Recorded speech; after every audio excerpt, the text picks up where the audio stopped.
जय हिंद। पिछले वाले वीडियो में हम आरबीआई का गठन और उसके प्रबंधन के बारे में बता दिए थे और वहाँ हम बोले थे कि आरबीआई के कार्य को हम अलग से समझेंगे। तो वही कार्य को आज हम इस वीडियो के माध्यम से आपको समझाते हैं कि आरबीआई जो है यानी रिजर्व बैंक ऑफ इंडिया कैसे कैसे काम करती है और कौन कौन सा काम करती है। तो दोस्तों हम बताए थे कि आरबीआई जो है 7 प्रकार से काम को करती है। बारी बारी से देखते हैं। देखिए, आरबीआई का पहला काम है नोटों का निर्गमन करना। निर्गमन का अर्थ होता है जारी करना, यानी नोट। ये हम लोग जो नोट देखते हैं ये कौन जारी करता है? तो बैंक जारी करती है। तो आप कहिए क्या एसबीआई जारी करती है, आईडीबीआई करती है? नहीं, वो बैंक नहीं करती है, वो एक ही बैंक करती है जिसका नाम है आरबीआई। तो नोट को जारी करने का काम कौन करती है? आरबीआई। देखिए, इन पे थोड़ा हिस्ट्री जानना है कि 1956 ईस्वी में पहले आरबीआई जो है अनुपातिक कोष प्रणाली पे काम करती थी। उसको हटा के, यानी 1956 ईस्वी में अनुपातिक कोष प्रणाली को त्याग के न्यूनतम कोष प्रणाली को अपनाया गया। अब समझिए कि ये न्यूनतम कोष प्रणाली क्या होता है।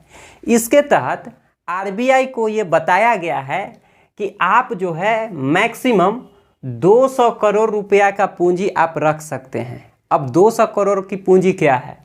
न्यूनतम कोष प्रणाली के तहत आप 200 करोड़ रख सकते हैं, यानी कि 200 करोड़ में आपको 115 करोड़ का स्वर्ण यानी सोना और 85 करोड़ जो बच गया, इसमें या तो विदेशी मुद्रा आप रख सकते हैं या प्रतिभूति रख सकते हैं। प्रतिभूति को समझिए, कहने का अर्थ है, प्रतिभूति का अर्थ होता है बॉन्ड। आप बैंक में रुपया जमा करते हैं तो बदले में वो आपको क्या देता है? एक रसीद देता है ना। तो वही जो रसीद है उसको ही बोलते हैं प्रतिभूति। प्रतिभूति का अर्थ हुआ एक कागज का टुकड़ा।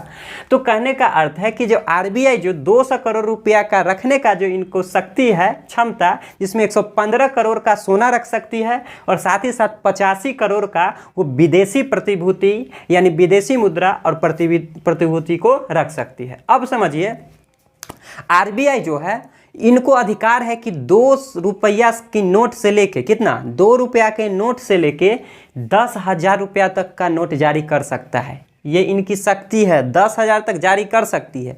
लेकिन वर्तमान की बात करेंगे तो आरबीआई जो है 2 रुपया से लेके 2,000 तक की नोट को जारी करता है, जिसमें वर्तमान में अभी 1,000 रुपया का नोट प्रचलन में नहीं है। और ये जो नोट जारी करता है इस पे किनका दस्तखत होता है, किनका हस्ताक्षर होता है? तो आरबीआई के जो गवर्नर होते हैं प्रबंधन में, एक जो मुख्य गवर्नर होते हैं वो उनका सिग्नेचर होता है। अभी वर्तमान में कौन है? तो शक्तिकांत दास जी। अब समझिए, तो एक सवाल आता है कि 1 रुपया का आप नोट देखते होंगे जो आपके स्क्रीन के ऊपर दिख रहा है। जो 1 रुपया का नोट होता है वो जारी करने का जो अधिकार होता है वो वित्त मंत्रालय यानी भारत सरकार के किन विभाग के पास है? तो वित्त मंत्रालय। और उस नोट पे जो हस्ताक्षर होता है वित्त सचिव का होता है। उन पे आरबीआई के गवर्नर का हस्ताक्षर नहीं होता है। तो 1 रुपया का नोट कौन जारी करता है? वित्त मंत्रालय। हस्ताक्षर कौन करता है? वित्त सचिव। 1994 ईस्वी में क्या हुआ था कि 1 रुपया के नोट को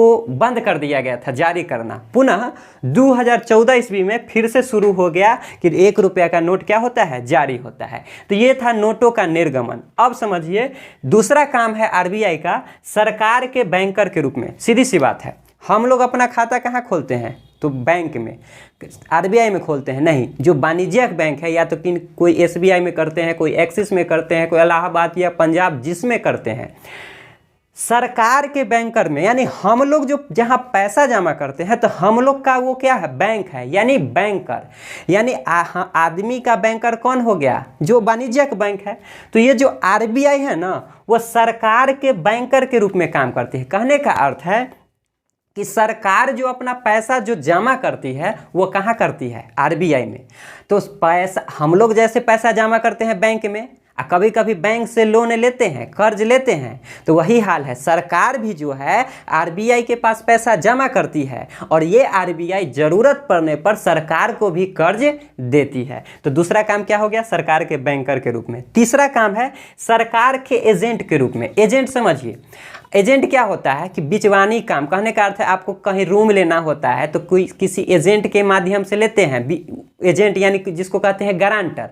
तो आरबीआई जो है सरकार के एजेंट के रूप में। देखिए एजेंट के रूप में कैसे काम करता है कि मान के चलिए कोई अंतर्राष्ट्रीय वित्तीय संस्था है जहाँ से रुपया आप ले सकते हैं, जैसे अंतर्राष्ट्रीय मुद्रा कोष हो गया, वर्ल्ड बैंक हो गया, इससे उधार लेना है, कर्ज लेना है, तो सरकार को कौन जानता है? सरकार का कोई गारंटर चाहिए ना, तो वही गारंटर को बोलते हैं एजेंट। यानी ये भारत सरकार की तरफ से अंतर्राष्ट्रीय जो भी बाजार है उससे कर्ज लेता है और ज़रूरत पड़ने पर उसको भुगतान भी करती है। तो ये काम किसका है? आरबीआई का ही ये काम है। चौथा काम है, ये बैंकों के बैंकर के रूप में काम करता है। कहने का अर्थ है, समझिए, हम लोग अपना खाता खोलते हैं वाणिज्यिक बैंक में, और हम लोग का बैंक जो अपना जहां खाता खोलता है वो आरबीआई में। एग्जाम्पल से समझिए, हम लोग मान के चलिए एसबीआई में यानी स्टेट बैंक में खाता खोलते हैं, और ये स्टेट बैंक का जो खाता है वो आरबीआई में खोलती है। यानी बैंकों का बैंक कौन है? आरबीआई। यानी ये बैंकों का बैंकर के रूप में भी आरबीआई काम करती है। अब 2 पॉइंट जो है इसको समझना है, ये समाशोधन गृह और साख नियंत्रण क्या होता है। अगला जो पॉइंट है कि समाशोधन गृह यानी आरबीआई समाशोधन समझिए, कहने का अर्थ है कोई वाणिज्यिक बैंक है, सभी बैंकों का लेखा जोखा आरबीआई के पास है ना, तो आप कहिएगा हाँ है। तो कहने का अर्थ है, मान के चलिए 2 बैंक का उदाहरण दे रहे हैं, एक पंजाब है एक आईडीबीआई। किसी कारणवश पंजाब नेशनल बैंक क्या हो गई? लड़खड़ाने लगी, वो कुछ घाटे में जाने लगी। तो उसकी घाटे को, उसकी स्थिति को बरकरार रखने के लिए आरबीआई क्या करती है? कोई दूसरे बैंक को कहती है कि आप इसका प्रबंधन करने लगिए, संचालन करने लगिए। कहने का अर्थ है कि एक बैंक का दूसरे बैंक के ऊपर जो दायित्व दे देना, उसको दायित्व सौंप देना ही कहलाता है समाशोधन गृह। ये काम जो है आरबीआई ही करती है कि एक बैंक का दायित्व दूसरे बैंक के ऊपर सौंप देना ही क्या कहलाता है? समाशोधन गृह। और जो साख नियंत्रण, देखिए ये बहुत लंबा टॉपिक है, इसको फिर कभी अगले वीडियो में समझेंगे। अभी समझिए कि कहने का अर्थ है कि ये अभी महंगाई मान के चलिए बढ़ गया। महंगाई कैसे बढ़ती है? आपके हाथ में रुपया ज़्यादा रहेगा, पैसा ज़्यादा रहेगा तो महंगाई बढ़ेगी। एग्जाम्पल, कहने का अर्थ है कि आपके पास पैसा नहीं है, आपको रिक्शा से जाना है, तो आप सोचिएगा 10 मिनट के लिए 10 रुपया भाड़ा बोलेगा, तो 10 मिनट के लिए आप सोचिएगा कि 10 रुपया ज़्यादा लग रहा है। लेकिन जैसे ही आपके हाथ में नोट आएगा तो नोट का गर्मी रहेगा, तो बिना भाड़ा पूछे वो 10 रुपया की जगह आप 50 रुपया भी दे सकते हैं, जो कि वही महंगाई का कारण बनता है। तो जैसे मार्केट में ज़्यादा रुपया रहेगा पैसा, तो वैसे महंगाई बढ़ती है। तो पैसा अगर कम रहेगा तो महंगाई घटेगी, जाहिर सी बात है। तो ये महंगाई बढ़ना घटना, इसको ही जो साख नियंत्रण कंट्रोल करने का काम जो है वो आरबीआई करती है। और आरबीआई जो है विभिन्न प्रक्रिया द्वारा तरह तरह के जो रेट लगाती है, जिसको बोलते हैं bank rate, repo rate, reverse repo rate, CRR, MSF इत्यादि जो भी रेट हैं, उसके द्वारा जो कंट्रोल करने का काम जो है वही साख नियंत्रण कहलाता है। यानी साख का संकुचन और साख का विस्तार ही क्या कहलाता है? साख नियंत्रण। और ये साख नियंत्रण करने का काम आरबीआई के पास है। और लास्ट काम है विदेशी मुद्रा की व्यवस्था। विदेशी करेंसी लेना है। देखिए, भारतीय रुपया के मूल्य में अगर स्थिरता बरकरार रखना है तो भारत सरकार के पास विदेशी मुद्रा होना जरूरी है। तो वो विदेशी मुद्रा की भी अगर व्यवस्था करना है तो वो भी काम जो है सरकार की तरफ से कौन करता है? आरबीआई ही करता है। तो ये 7 इंपॉर्टेंट काम जो थी आरबीआई का प्रमुख काम है। तो दोस्तों, इस वीडियो के द्वारा आरबीआई से रिलेटेड जो भी टॉपिक थी उसको हम समाप्त कर दिए। इससे आपको एक भी क्वेश्चन अब एग्जाम बेसिस जो भी होगा नहीं छूटेगा।